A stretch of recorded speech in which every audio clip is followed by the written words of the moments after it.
Então vamos lá, boa noite. Boa noite a todos que já estão aí sintonizados.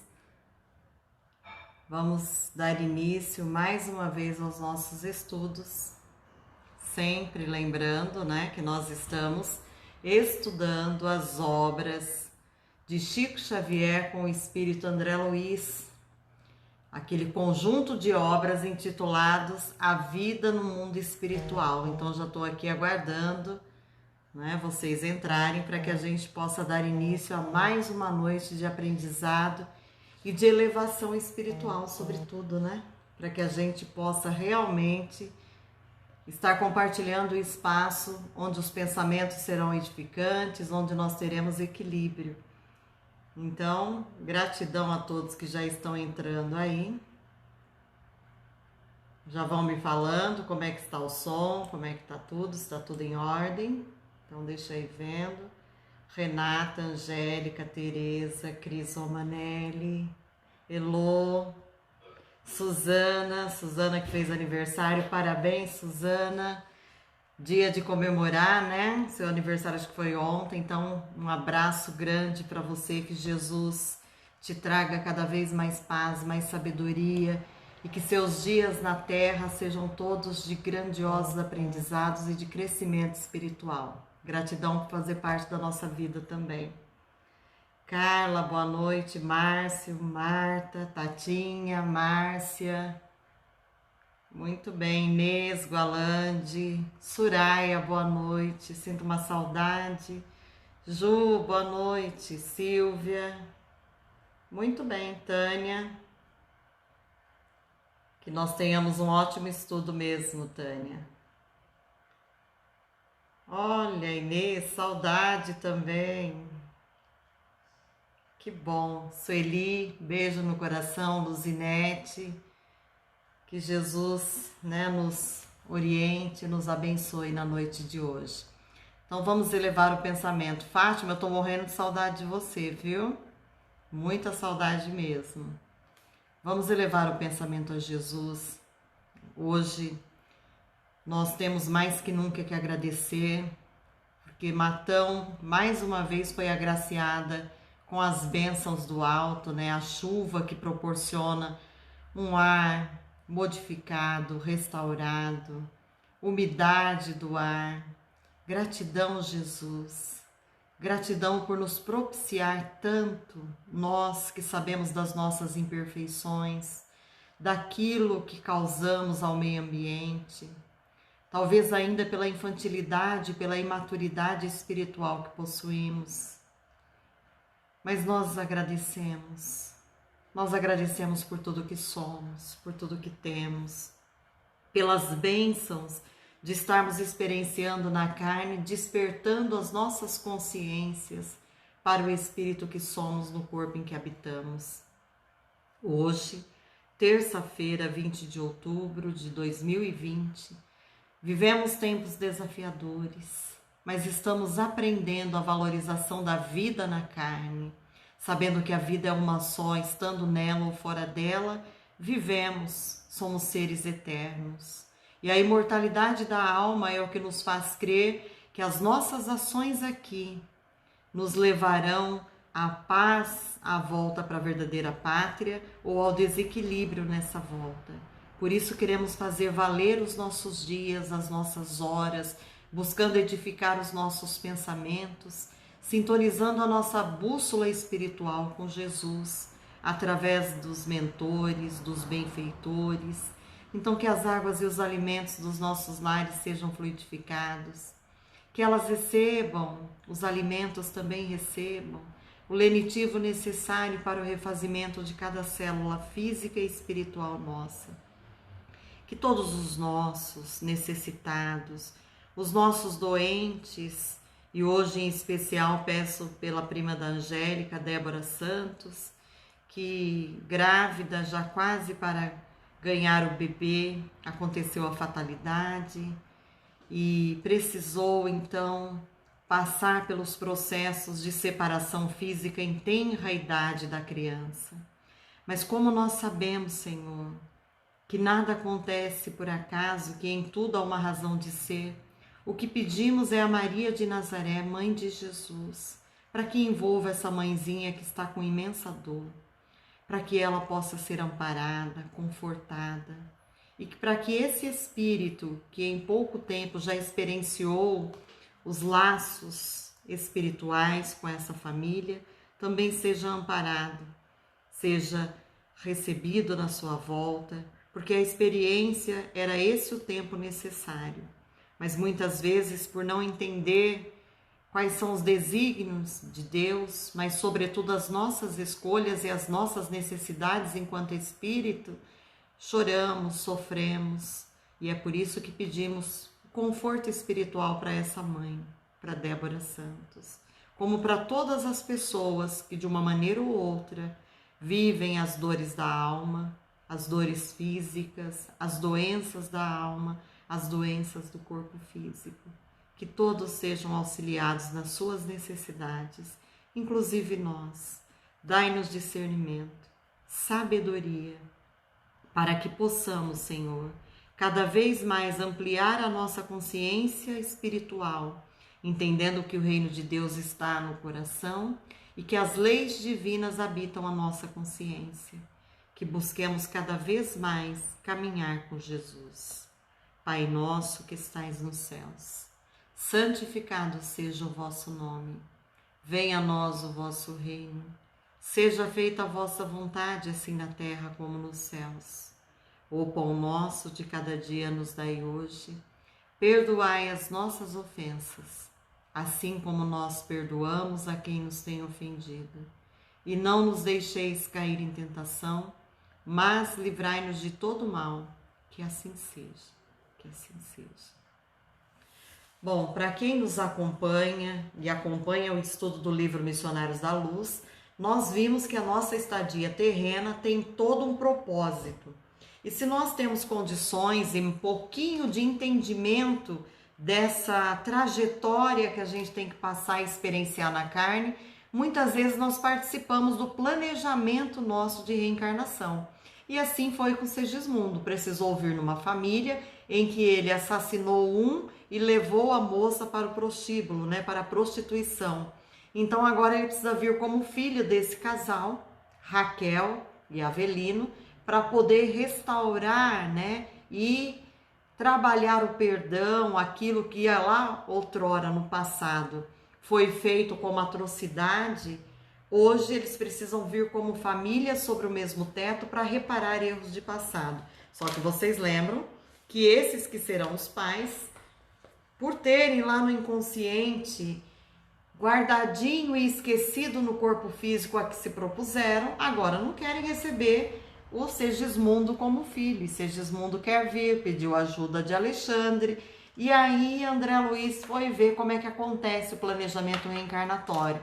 Então, nesse momento, a história da Raquel, do Avelino e dessa reencarnação de Segismundo está um pouquinho latente, porque a gente está vendo onde isso é planejado. Então, em toda a colônia espiritual, existe um local preparatório, de preparação para o reencarne, inclusive projetando corpos nos seus mínimos detalhes, cada órgão, cada corpo físico como será, se terá alguma dificuldade. E aí vocês viram a felicidade de André Luiz de já chegando nesse lugar, ver assim o projeto de 2 corpos, como se fossem obras de arte brilhantes, e cada célula, cada órgão, cada glândula, tudo muito claro. Era assim uma cópia perfeita de nós seres humanos, porém muito brilhante, muito mais, vamos dizer, completa e complexa, mostrando não só a parte da medicina ou a parte da genética que nós conhecemos, mas também mostrando para além do que a gente vê, como é que as coisas acontecem. E aí nos dá um entendimento de que estar aqui encarnado ou reencarnado, que é mais de uma vez que nós já viemos, podem ser várias, pluralidade das existências, cada vez que a gente vê é pensado um corpo, é pensado a família em que nós estamos, são pessoas com as quais a gente precisa desfazer nós em laços muitas vezes. Dificilmente vai ser aquela família margarina, eu já falei isso para vocês, em que ninguém tem problema, todo mundo se dá bem, o amor é recíproco. Sempre teremos um ou outro difícil, e o difícil às vezes pode ser até nós, que a gente precisa se trabalhar espiritualmente para melhor. Então é isso.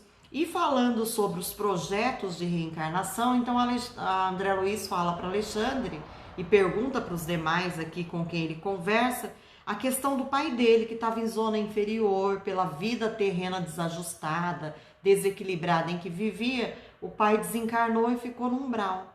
E a mãe estava em zonas superiores. E aí ele pergunta, mas no caso do meu pai, né, nós paramos aí, o meu genitor, que era uma pessoa que estava num local inferior, como é que faz? Ele escolhe a reencarnação dele, ele também participa desse projeto? E aí a espiritualidade fala que por ser ainda alguém imaturo espiritualmente, a reencarnação dele foi feita através da intercessão de outra pessoa que tem condições espirituais melhor. E aí a gente lembra da mãe de André Luiz, de todas as pessoas que pensam por esses que estão desequilibrados ou desajustados, a vinda terrena, porque eles mesmos não têm condições ainda de pensar acerca disso. E foi aí que nós paramos, quando André Luiz questiona da vida e da reencarnação do próprio pai. E aí nós continuamos então, tá bom? Voltando aqui na fala dele, na hora que ele diz assim, meu genitor, que é o pai, na derradeira romagem terrestre, voltou faz algum tempo à esfera carnal em condições bem amargas. Alexandre interrompeu-me o curso da frase, ponderando, diz André Luiz. Compreendemos, diz Alexandre.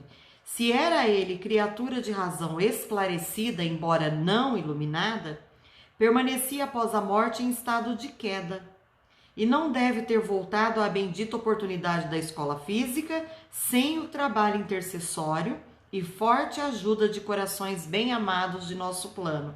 Por isso que aquele dia nós paramos aqui e eu disse para vocês, todos, imagina uma pessoa que foi um assassino, um traficante, ou um viciado, ou alguém que se caiu, veio com uma missão de transformar nós em laços na família e faliu, né? Tá em desajuste muito grande, tirou a própria vida. Às vezes essa pessoa não tem condições, mas isso não quer dizer que ela não tenha bons espíritos, espíritos equilibrados, espíritos em condições superiores que a amam ou que o amam e que vão trabalhar para que ele consiga evoluir. Então isso dá uma tranquilidade muito grande para nós, porque às vezes a gente se imagina sem proteção nenhuma. Muitas vezes a gente usa até o termo, eu estou sozinho em casa, eu não tenho ninguém por mim. E aí nessa hora a espiritualidade fala, nós nunca estamos sós. Se a nossa vida verdadeira é na pátria espiritual, lá nós deixamos amores que são para a eternidade. E esses amores aguardam e seguem ao nosso lado cada passo, observando tudo que a gente faz. E o que eles puderem fazer para nos inspirar e intuir, para que a gente siga aquilo que foi planejado, eles farão. A única coisa que eles não fazem é caminhar por nós, porque as pernas são nossas. O pensar, o sentir e o agir também. Mas que eles podem nos intuir, podem colocar pessoas dos dois planos para nos auxiliar, para serem os nossos anjos tutelares, podem. A intercessão sempre vai acontecer. Nós não estamos abandonados à revelia, tá bom? Nesse caso, no caso do pai de André Luiz, ele terá recebido a cooperação de benfeitores situados em posições mais altas, que lhe terão endossadas promessas no serviço regenerador. Então eu estou lendo na página 172, gente, lá no finalzinho. Se ele foi, porém, criatura em esforço puramente evolutivo, circunstância essa na qual não teria regressado em condições amargurosas, contou ele naturalmente com o abençoado concurso dos trabalhadores espirituais que velam na terra pela execução dos trabalhos reencarnacionistas em processos naturais. Então ele disse, se a gente seguir o rumo, fizer o que nos cabe, a parte que nos cabe nesse latifúndio, a gente vai sentir ainda mais o auxílio, né? E nem vamos voltar em situações tão amargas, tão amargurosas, como está sendo dito aqui. Em face dos esclarecimentos do instrutor, entendi as diferenças e tranquilizei o coração, porque eu acho que nessa hora ele pensou, bom, meu pai está bem assistido. Tem bons espíritos, tem benfeitores cuidando em toda parte de todos nós. Fosse porque a palestra escalpelara, ou seja, examinara melindroso assunto de família humana, fosse pelo propósito de me deixarem a sós com as minhas profundas reflexões naquele extenso gabinete de serviço, o orientador e o assistente entraram em silêncio, compelindo-me a rebuscar novos motivos de conversação para o meu aprendizado. Então, nesse momento, André Luiz viajou para dentro dos seus próprios problemas. Então, ele fala que fosse por isso, os instrutores que vão auxiliá-lo agora a conhecer esse projeto de reencarnação entraram em silêncio, tranquilos, convidando a modificação do pensar. E aí André Luiz fala assim: passei então a observar detidamente os modelos que estavam lá na entrada, masculino e feminino, não longe de meus olhos. Muito gentil, dessas entidades espirituais que vai esclarecer e apresentar todo o projeto, Josino, pousou a destra, de leve nos meus ombros e falou-me: aproxime-se, André, das criações executivas, você lucrará muito observando de perto. E aí André Luiz disse que não conteve um gesto de agradecimento e afastei-me dos dois respeitáveis amigos, acercando-me das figurações ali expostas. E aí ele começa a dizer: detive-me na contemplação do molde masculino, que apresentava absoluta harmonia de linhas, qual a arte helênica de sabor antigo. Então imagina lá na Grécia Antiga, aquelas artes maravilhosas, os corpos humanos perfeitos, mas era muito melhor, porque dava para ver tudo, glândula a glândula, órgão a órgão. E aí ele diz assim, o modelo estruturado em substância luminosa constituía, a meu parecer, a mais primorosa obra anatômica até então sob minha análise. Semelhava-se àquela figura humana imóvel a qualquer coisa divinal. Olha que obra de arte, E André Luiz, que foi médico na Terra, diz: fixei-lhe as minuciosidades com espanto. Então tinham muitos detalhes, era tudo muito assim, nas minúcias. Cada coisinha que habita o corpo humano estava lá representado. Toda a musculatura estava ali, formada em fibras radiosas. Desde o frontal, olha só, ao ligamento anular do tarso, viam-se fios de luz simbolizando as regiões diversas da musculatura em geral. Determinadas fibras, todavia, como as que se localizavam na zona orbicular das pálpebras, no triangular dos lábios, no grande peitoral, no pectíneo, que é o músculo do compartimento anterior da coxa, nas eminências tenar, na base do polegar, e hipotenar, região de saliente da parte interna da mão, até o extensor dos dedos, eram mais brilhantes. Do exame de superfície, passei a observações mais profundas, identificando as disposições maravilhosas das figuras representativas da circulação linfática e sanguínea. Os órgãos, diz André Luiz, naquela obra de arte estavam todos ali, mas não era de qualquer jeito, olha só, vibrando em obediência a dispositivos elétricos para demonstrações educativas. Vocês têm noção se a gente tivesse um corpo humano assim, tão bem exemplificado para a gente poder estudar? E ele disse que era uma coisa linda de se ver, porque os vasos para o sangue venoso apresentavam-se em luz acinzentada, ao passo que as regiões do sangue arterial figuravam-se em cor encarnada, como se fosse a cor do sangue da terra mesmo. Surpreendido, rendi silencioso preito de admiração à sabedoria humana. Olha o que ele fala agora, né? Que nos concede o sublime aparelho físico terrestre para as nossas aquisições eternas. Então, nessa hora, ele fala da grandiosidade do projeto do Criador desse corpo que a gente habita. Um corpo complexo, é uma máquina perfeita cujos órgãos todos, glândulas, células, funcionam tudo em sintonia, de uma forma muito sincronizada, cada um faz o seu papel.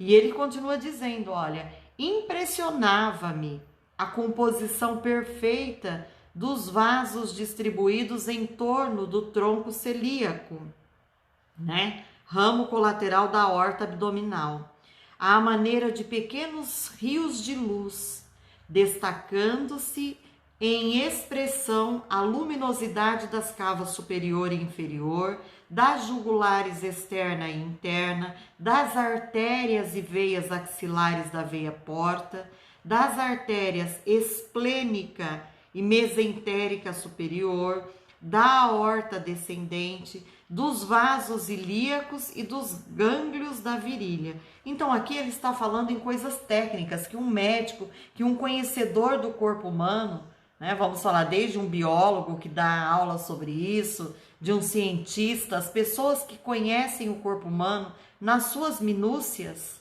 sabe do que André Luiz está falando. Talvez eu e vocês ficamos perdidos em algum nome, mas ele está descrevendo aqui tudo o que há no corpo humano no seu detalhe, com muita perfeição. E ainda assim, mostrando o funcionamento, não estavam parados ali. Eram fios condutores elétricos que faziam aquilo funcionar, como no nosso corpo.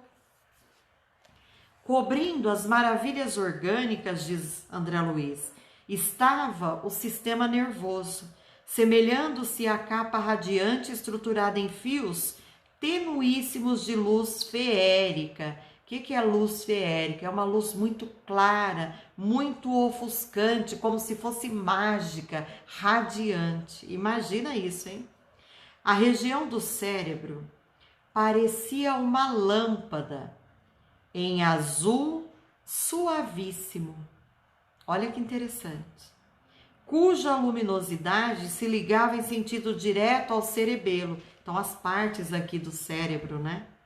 Descendo em seguida pela medula espinhal até o plexo sagrado, no qual o foco brilhante adquiria expressão mais intensa, para atenuar-se depois no grande ciático. Transferi minhas observações para a forma feminina, igualmente radiosa, concentrando o meu potencial analítico sobre o sistema endócrino, disposto à maneira de constelação entre as peças orgânicas. Olha que beleza, gente, que fala dele. Desde a epífise, glândula que funciona aqui, a glândula pineal, que funciona como antena de contato entre os dois mundos, né?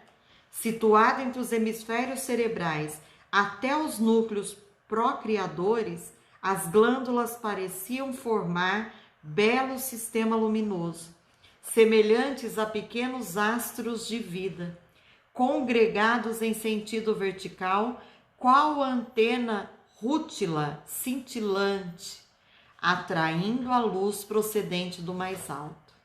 Cada qual apresentava sua forma específica, suas expressões vibratórias, suas características particulares, diversificando-se igualmente a cor de cada uma, embora recebessem todas, a seu modo, a coloração da epífise, semelhante a pequenino sol azulado, mantendo em seu campo de atração magnética todas as demais, desde a hipófise, que é a pequena glândula endócrina situada na base do cérebro, responsável pela regulação de atividade de outras glândulas e de várias funções do organismo. Então ele fala que desde a hipófise, veja que essas falas, gente, são muito interessantes, porque é a descrição perfeita do corpo humano nosso.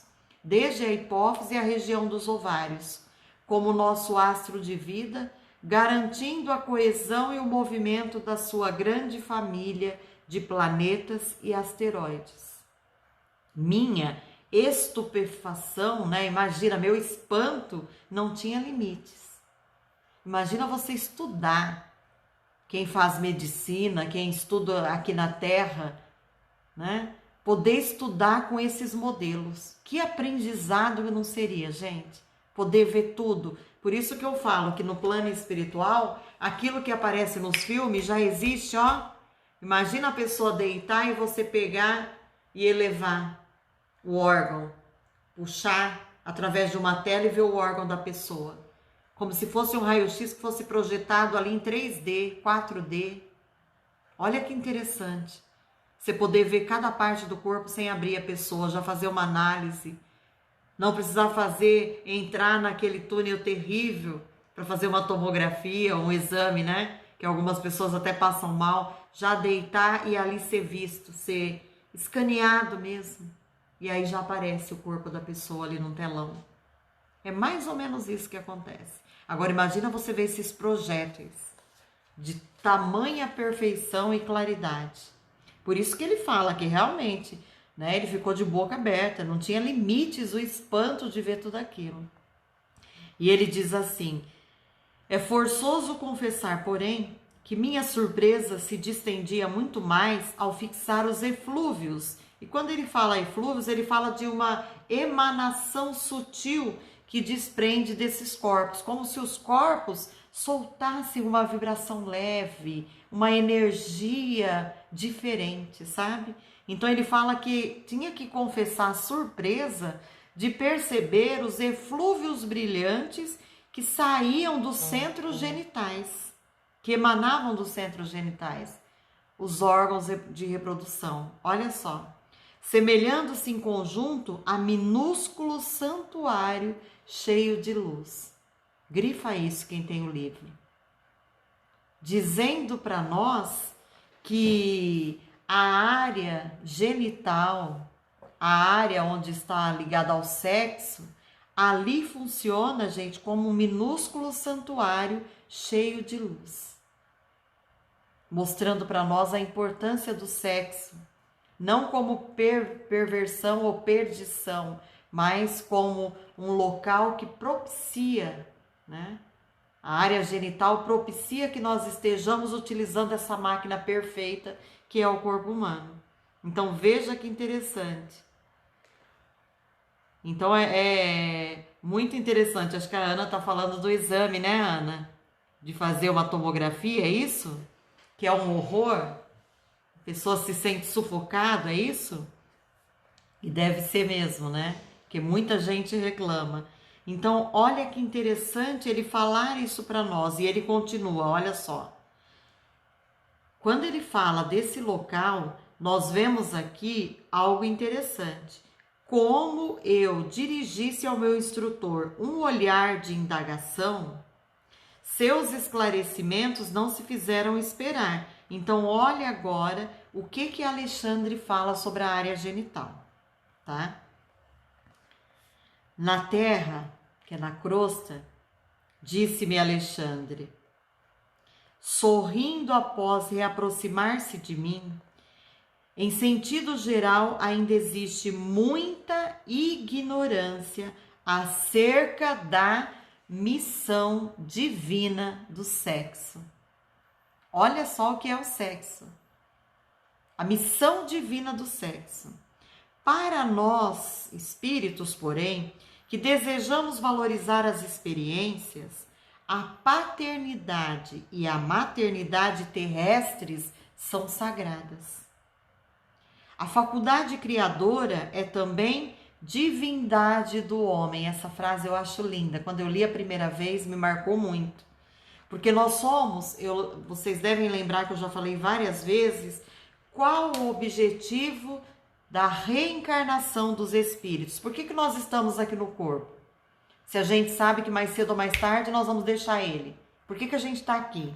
Nós estamos aqui para sermos uma melhor versão de nós mesmos, melhorando o nosso pensar, o nosso sentir e nosso agir, experienciando na carne colocando através do véu do esquecimento de não sabermos o que fizemos no passado, estarmos restaurando laços que foram difíceis no passado, trabalhando o amor, o perdão, a renúncia, a reparação de erros de outrora, passando por expiações, porque quando a gente vê políticos corruptos, pessoas destruindo a natureza e causa revolta e indignação em nós, às vezes a gente tem uma expiação, né? Uma maneira de dizer assim, olhe bem o que você não pode mais ser.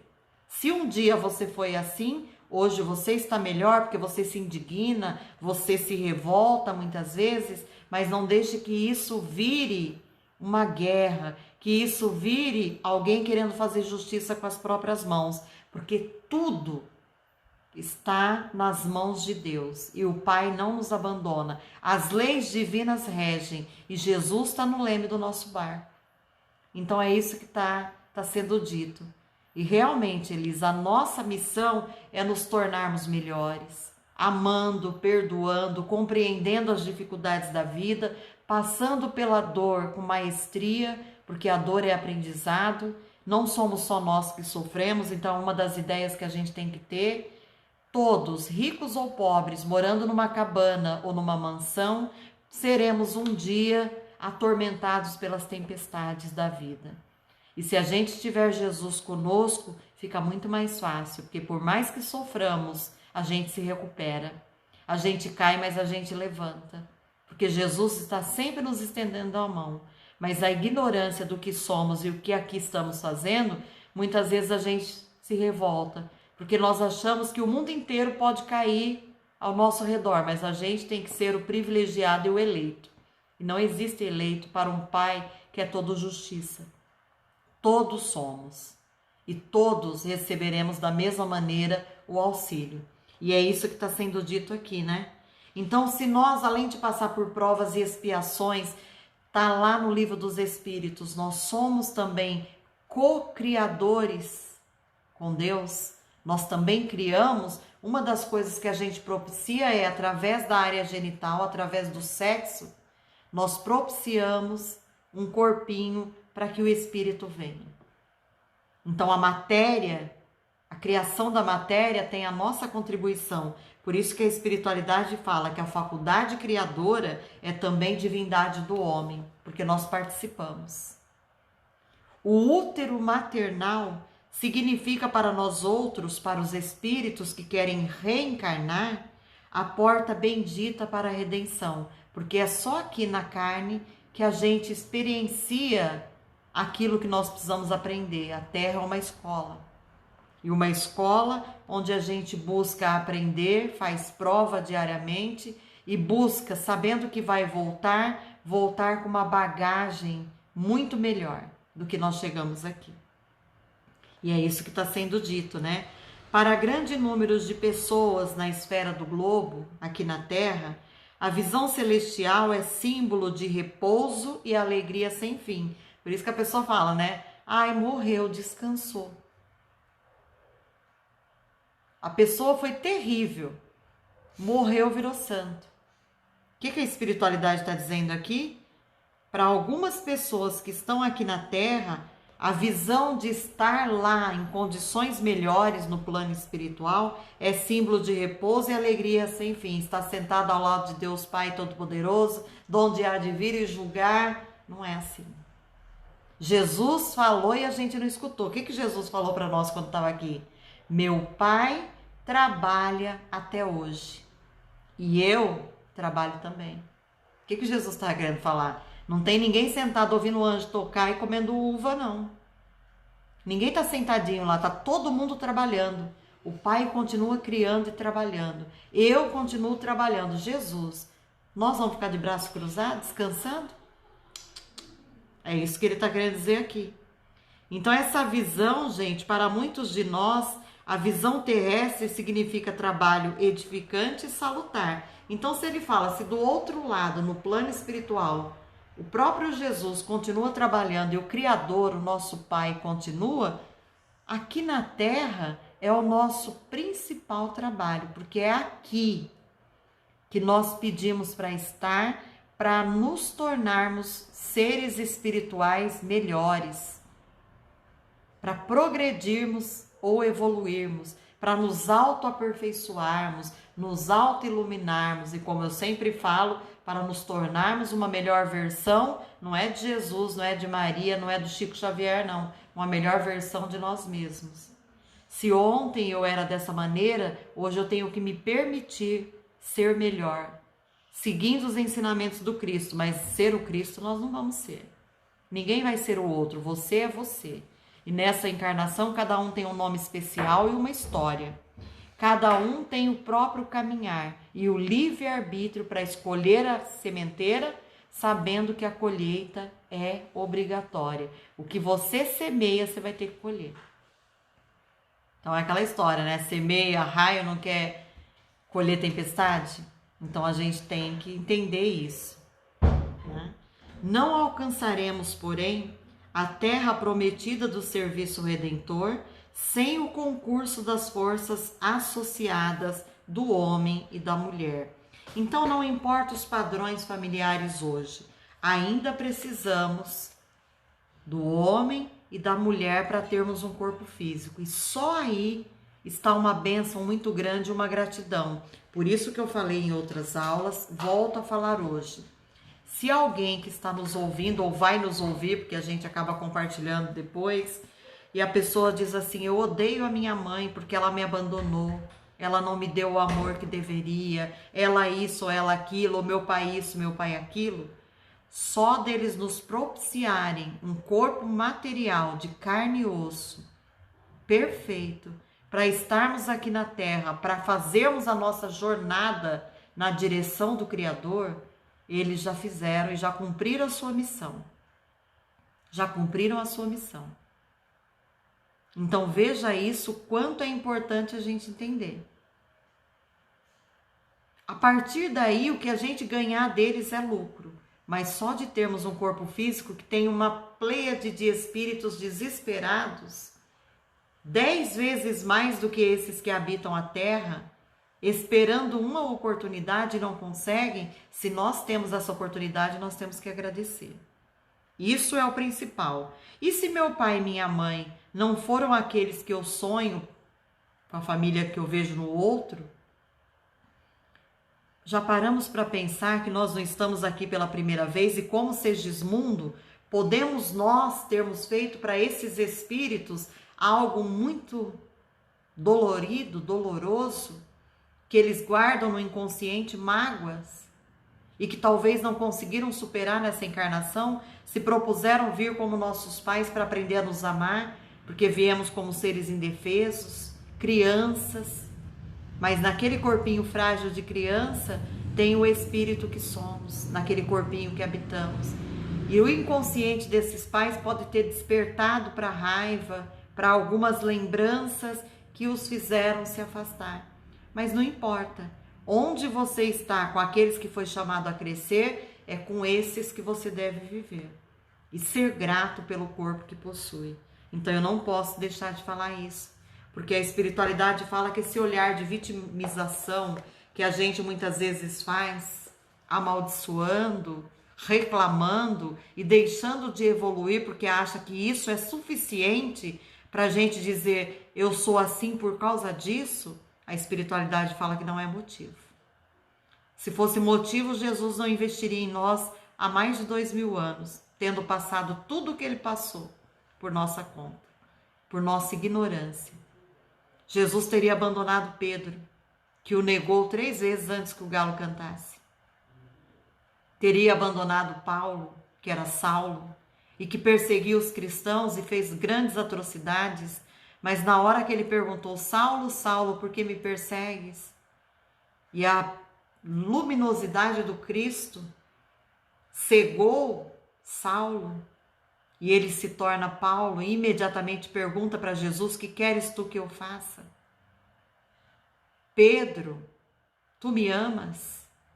Pedro, tu me amas? Pedro, tu me amas? Apacenta as minhas ovelhas. É para isso que a gente está na terra, não é para ficar se fazendo de vítima. Por isso que Jesus escolheu nos seus 12 companheiros todas as sombras que cada um de nós tem. A revolta, a ira, a mágoa, a traição, as ideias equivocadas que por ignorância levaram à traição. Os publicanos, ele foi chamando os doentes, ele disse que não veio para os sãos, ele veio para os doentes. Então é isso que está sendo dito aqui, por isso que André Luiz, na página 176, nos diz: compreendi, com novo espírito, o caráter sublime das energias sexuais e recordei-me compadecidamente de todos os encarnados que ainda não conseguiram edificar o respeito e o entendimento relativos aos sagrados órgãos procriadores. Meu orientador, entretanto, como antena receptora de todas as minhas emissões, porque André Luiz pensava, Alexandre lia tudo, não é como aqui na Terra, era uma telepatia intensa, você não precisa verbalizar, né? E ele diz que Alexandre, então, só de André Luiz pensar já tinha captado tudo, porque ele fala, né, que Alexandre, então, só de ver essa antena, ele captou todas as emissões mentais, e aí chamou a atenção bondosamente de André Luiz. Relegue ao esquecimento qualquer expressão das reminiscências menos construtivas. Todos aqueles na Terra que ultrajam o sexo, escrevendo, agindo ou falando, já são grandes infelizes por si mesmos. São crianças espirituais. É bem isso que está sendo dito, né? E aí, ao ouvir isso, porque às vezes a gente começa a pensar nas falhas dos outros e o padrão vibratório cai. E é isso que aconteceu. Ele viu aquela maravilha que é a máquina humana de uma maneira tão luminosa, tão radiante, e viu a grandiosidade do Criador através daqueles estereótipos humanos. E aí ele diz, como que o homem ainda pode não santificar o sexo, sendo que ele ajuda na produção do corpo material, né? E aí ele começou a pensar e a vibração foi caindo. E na hora Alexandre falou, pare, não tenha nenhuma reminiscência que seja menos sã para não baixar a sua vibração. E deixa as pessoas que são assim, que ultrajam o sexo, escrevendo, agindo ou falando, porque elas já são grandes infelizes por si mesmas. E aí ele diz, guardei a lição e abençoei a nova experiência que começava. Despediu-se Alexandre, deixando-me na grande instituição de planejamento, onde o assistente Josino, ocupado nos encargos de seu ministério, me confiou aos cuidados de Manassés, um irmão dos serviços informativos da casa, que me acolheu prazerosamente, cercando-me da gentileza e do carinho. Diz André Luiz que sentiu imediatamente que o aprendizado ali se iniciava com imenso proveito. Manassés era um livro volante. Seus pareceres e informes traduziam valiosos ensinamentos. Imaginou você ter a oportunidade, com um médico que foi na Terra, de ampliar a ideia de medicina, agora compreendendo a medicina espiritual? Aí André Luiz continua dizendo, aproximando-nos dos pavilhões de desenho, onde numerosos cooperadores traçavam planos para reencarnações incomuns, foi o meu novo companheiro procurado por uma entidade simpática que lhe pedia informações. Manassés apresentou-me otimista.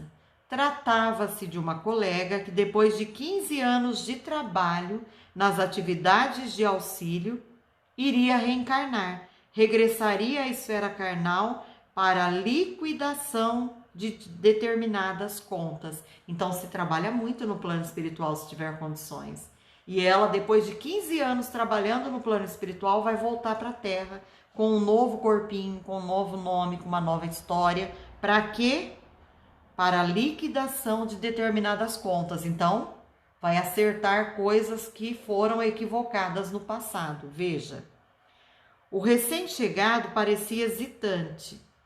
Aí ele diz assim, via-se-lhe o receio, a indecisão. Então, está falando de um colega. Então, vamos ver como é que essa pessoa né, vai apresentar-se aqui. Não se deixe dominar pelas impressões negativas, dirigia-se Manassés a ele, infundindo-lhe bom ânimo. O problema do renascimento não é assim tão intricado. Naturalmente, exige coragem, boas disposições. Então, é claro que há um medo natural. A gente sabe que nós erramos. Você chega lá do outro lado, desperta na consciência que era para você fazer de tal maneira, você fez totalmente errado. Aí você pede uma nova oportunidade. Ganha essa nova oportunidade. Não dá medo de falhar de novo? É natural que a gente tenha esse medo, que a gente se sinta inseguro de voltar. Porque você fala, lá eu não vou lembrar, eu esqueço, graças a Deus, né? Lá eu esqueço o que eu fiz com aquelas pessoas. E aí, como eu esqueço, pode ser que eu venha falhar. Talvez sejam essas as preocupações dele, né? Por isso que Manassés fala que o problema não é assim tão complicado, tão intrincado. Exige coragem e boas disposições. Entretanto, exclamava o interlocutor, algo triste, né? Temo, diz a pessoa que vai reencarnar, contrair novos débitos, quer dizer, além do que eu tenho que fazer, que é reparar, eu tenho medo de fazer coisa pior, fazer mais caquinha ainda, em vez de pagar os velhos compromissos. É tão penoso vencer na experiência carnal em vista do esquecimento que sobrevém à encarnação. Então a gente ainda acha que quando vem de lá para cá, que seria bom que a gente lembrasse o que tem que fazer. Eu nem vou falar o que Manassés falou aqui, mas eu vou colocar na cabeça de vocês uma reflexão. Vamos imaginar que você, na outra encarnação, tenha sido uma pessoa que esteve com outros dois, que hoje virão como seus pais, e que você assassinou um e, de repente, levou a derrocada de outro. E agora você fala assim, olha, então agora nessa encarnação eu vou com eles. Na outra vida eu os matei, eu fiz coisas erradas, mas agora eu vou, né? Eu quero devolver, então eles vão ser meus pais. Eu vou trabalhar, eu vou conseguir uma profissão decente, vou tratá-los devolvendo tudo aquilo que eu roubei e vou amá-los e honrá-los. Aí você pensa assim, eu vou fazer isso. Aí quando você chega aqui, você esquece tudo. E se o nosso lado, o nosso apego à matéria e o afastamento das coisas espirituais forem muito grande, pode ser que a gente se esqueça e faça tudo errado de novo. Isso pode acontecer? Pode. A pessoa retrocedeu? Não, ela estacionou. Ela veio para fazer tal coisa e não conseguiu fazer. Isso pode acontecer? Pode. Então a preocupação desse colega que vai reencarnar é uma preocupação que talvez seja da maioria. Essa insegurança, esse receio. Mas olha o que Manassés fala, né? Seria, porém, muito mais difícil triunfar guardando a lembrança, porque se você viesse com isso na cabeça, você seria até perturbado. A gente sabe que quando nós erramos aqui na Terra, que a gente tem consciência, a gente não dorme. Imaginou todo dia ficar olhando para as pessoas e lembrando o que você tem que fazer e o que você já fez com elas.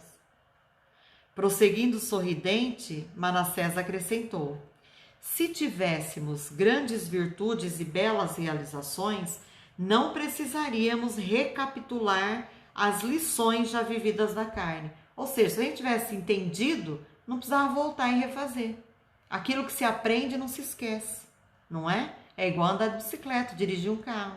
Você aprendeu? Tocar um violão. Você aprendeu, você não vai esquecer mais.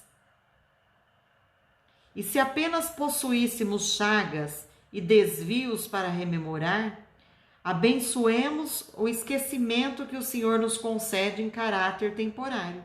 O ouvido quer dizer esquecimento, né? Então ele está dizendo, se todos nós não fomos boa gente no passado, por que a gente quer ficar lembrando? Quem gosta de ficar sofrendo?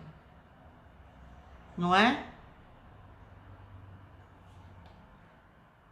Então não adianta. Se a gente tivesse coisas boas para recordar, ótimo. Mas ficar na história do filme triste, só chorando, não vai adiantar.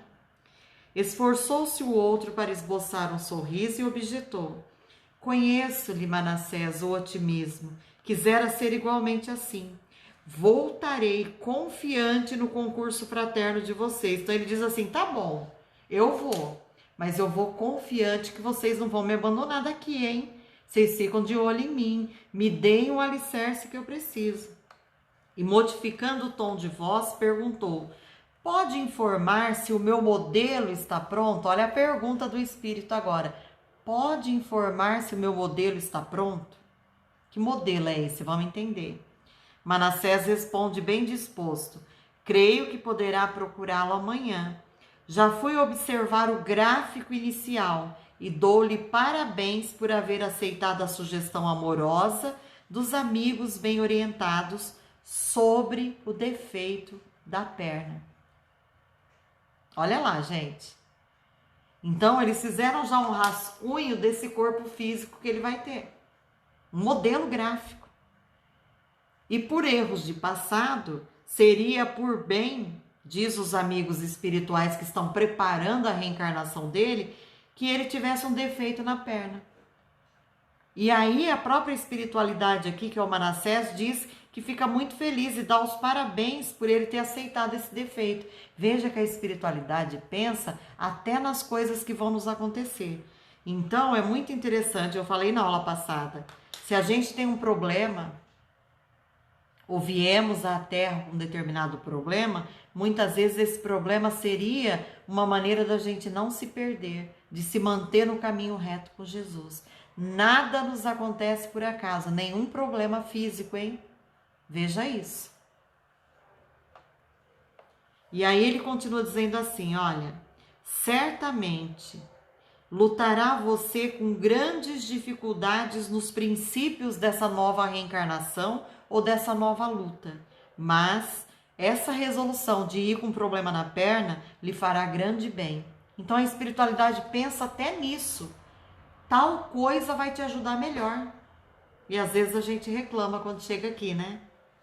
Sim, disse o outro, algo confortado.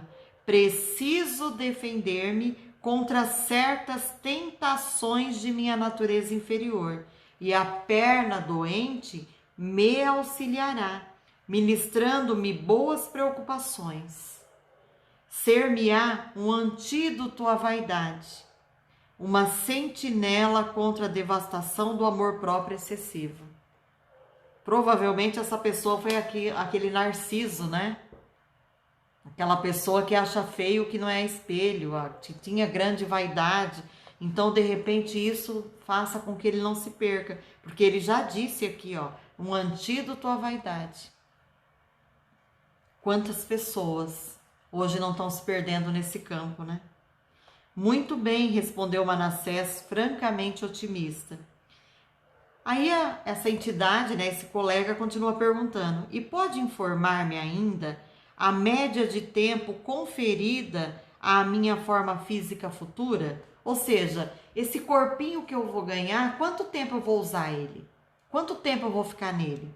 Olha essa resposta e grifa, hein, gente? Olha que interessante.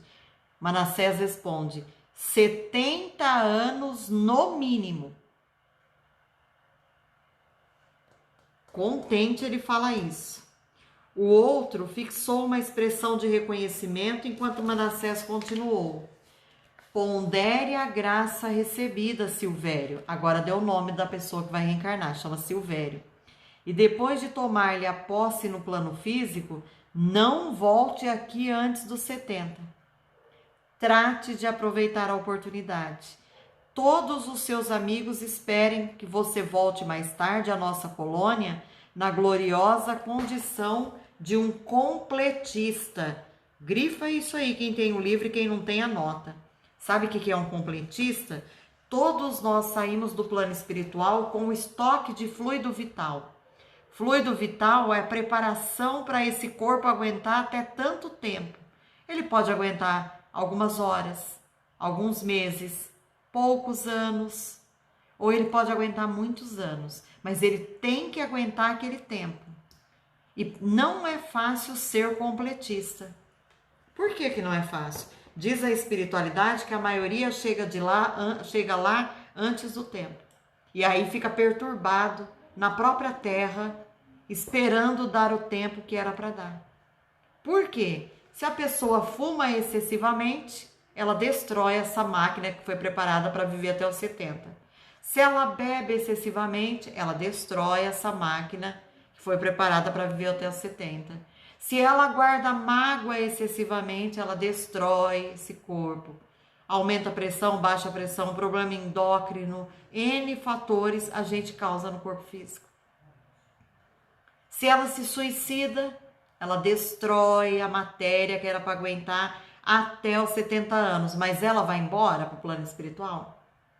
Ela fica grudada no corpo, porque tem um cordão de fluido ali que te liga ao corpo mais sutil. Então, às vezes, a gente fica aqui na carne. Tem gente que fica lá no cemitério vendo o corpo decompor, até chegar o dia que ela fez 70 anos para voltar. Então, ser completista significa fazer de tudo, cuidando do corpo como templo do espírito, pensando na alimentação, pensando nos pensamentos, selecionando o jeito de agir e agindo de maneira a cuidar desse tempo, porque nós temos uma quantidade de fluido para estar aqui. E a espiritualidade fala, nós não podemos ir antes, não dá para voltar antes. Gente, o tempo passou, uma hora já se foi. E nós então compreendemos o que é ser um completista, né? E aqui pergunta, então só vou pular um pedacinho, porque ele fala que nessa hora Silvério olha com um olhar de esperança, e aí André Luiz pergunta, meu amigo, o que significa a palavra completista? E aí eu vou ler essa frase e a gente vai parar por aqui. É o título que designa os raros, não são todos, raros, você sabe o que é ser raro, né, gente? Não é exceção e não regra. Os raros irmãos que aproveitaram todas as possibilidades construtivas que o corpo terrestre lhes oferecia. Em geral, quase todos nós, regressando à esfera carnal, perdemos oportunidades muito importantes no desperdício das forças fisiológicas. Então a gente desperdiça a nossa energia. É isso que está querendo dizer aqui. Perambulamos pela terra fazendo alguma coisa de útil para nós e para alguém, mas por vezes desprezamos 50, 60, 70% e frequentemente até mais de nossas possibilidades. Em muitas ocasiões prevalece ainda contra nós a agravante de termos movimentado as energias sagradas da vida em atividades inferiores, que degradam a inteligência e embrutecem o coração. Aqueles, porém, que mobilizam a máquina física à maneira do operário fidelíssimo, conquistam direitos muito expressivos em nossos planos. O completista, na qualidade de trabalhador leal e produtivo, pode escolher à vontade o corpo futuro quando lhe apraz regressar à Terra em missões de amor e iluminação, ou recebe veículo, um corpo enobrecido, para o prosseguimento de suas tarefas a caminho de círculos mais elevados. Vai habitar em outros mundos, com outro tipo de corpo, outro corpo melhor, um corpo mais leve, mais sutil. Então ele diz que ao completista, só alegria.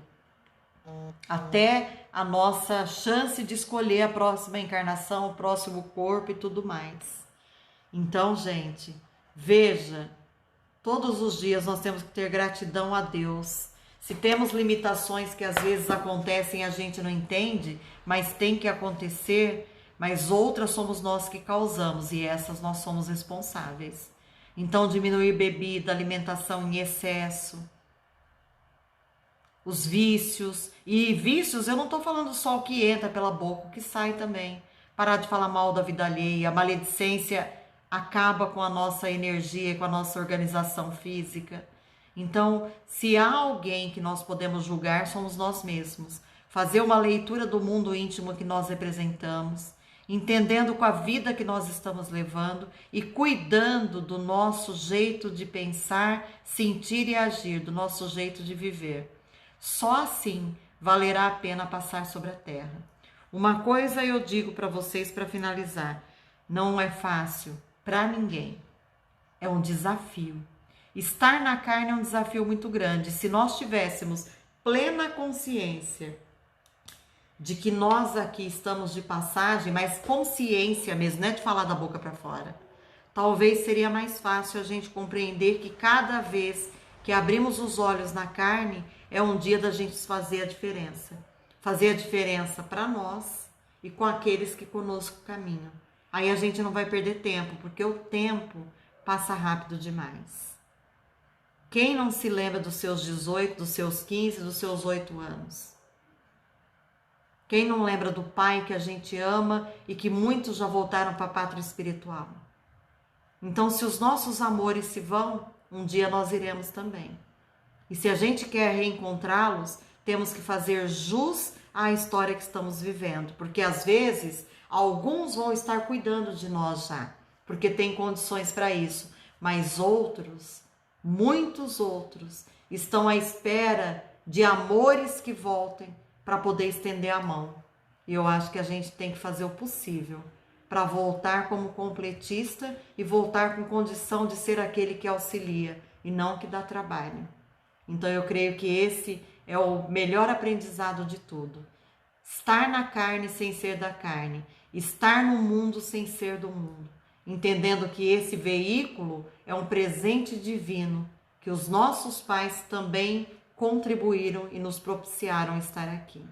Então aproveitemos o tempo, aproveitemos as horas, compartilhemos aprendizagens do Espírito, porque o homem na terra hoje está muito faminto, mas não é das coisas da matéria, é faminto de Deus, faminto espiritualmente. Porque se ele tivesse saciado a sua fome espiritual seguindo os passos do Cristo, não haveria famintos na carne.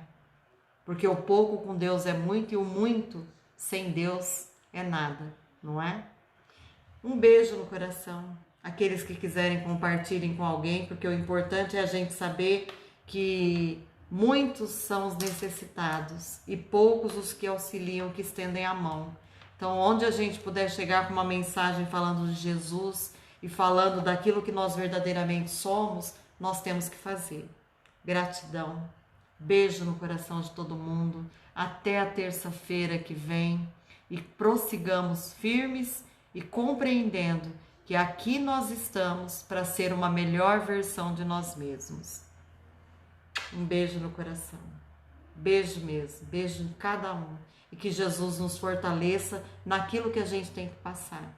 Que nós tenhamos olhos de humildade para entendermos que não só nós passamos, mas que muita gente verte lágrima. A dor não é opção, porque todos nós um dia teremos a dor batendo na nossa porta, mas o sofrimento é. A maneira com que a gente encara a dor, se encara para o crescimento ou para a vitimização, faz toda a diferença, tá bom? Beijo, fiquem com Deus. Até terça-feira que vem.